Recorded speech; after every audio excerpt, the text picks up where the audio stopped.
लगानीको माहौल जसले गर्दाखेरि धेरै आर्थिक गतिविधि बढोस् र रोजगारीका अवसरहरू सिर्जना हुन्। किनभने धेरै युवा साथीहरू अहिले बाहिर जानु परेको छ।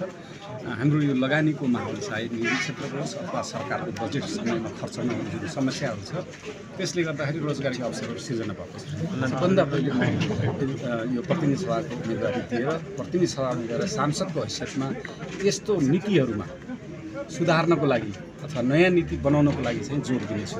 जसले गर्दाखेरि समग्र अहिले युवा पुस्तामा जुन एक प्रकारको आकाङ्क्षा नपुगेको निराशा छ त्यो आकाङ्क्षालाई पुरा गर्नको लागि चाहिने नीतिगत संरचनाहरू र सरकारी संरचनाहरूमा के सुधार ल्याउनुपर्छ त्यसमा मैले जोड दिनेछु।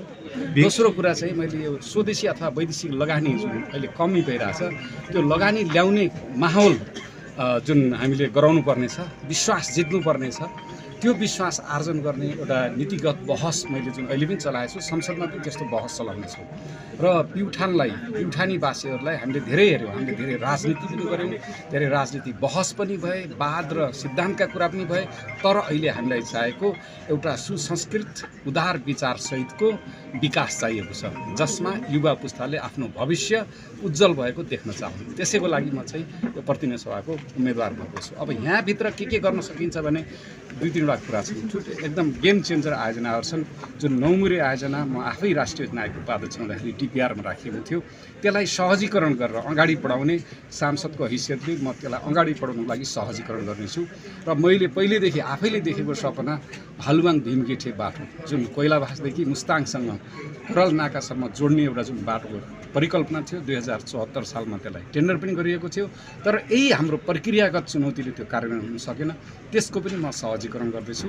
र हामी कहाँ भएको स्वर्गद्वारी जुन अहिले नेपालमा मात्रै नभएर करिब विश्वभरि बस्ने 75 करोड हिन्दूहरूको एउटा आस्थाको केन्द्र हो।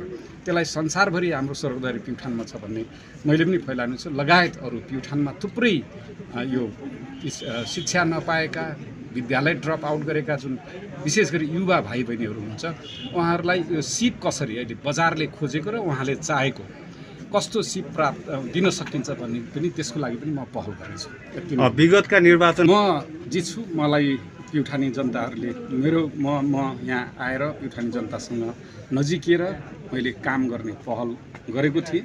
म करिब 16 महिना राष्ट्रिय नायकको उपाध्यक्ष हुँदा 8 महिना त भूकम्पले नै मेरो समय गयो। 8 महिनामा पनि मैले जिल्लामा केही खाकाहरू कोर्ने प्रयास गरेको थिएँ। 74 सालमा मैले प्रयास गरेँ, तर गठबन्धनको कारणले अत्यधिक मत ल्याउँदा पनि प्युठानी जनताले मलाई चाहँदा पनि म प्रतिनिधि सभामा जान सकेन। र गएको 79 को निर्वाचनमा गठबन्धनले गर्दाखेरि मैले उम्मेदवार पनि पाएन। यसपटक आशा छ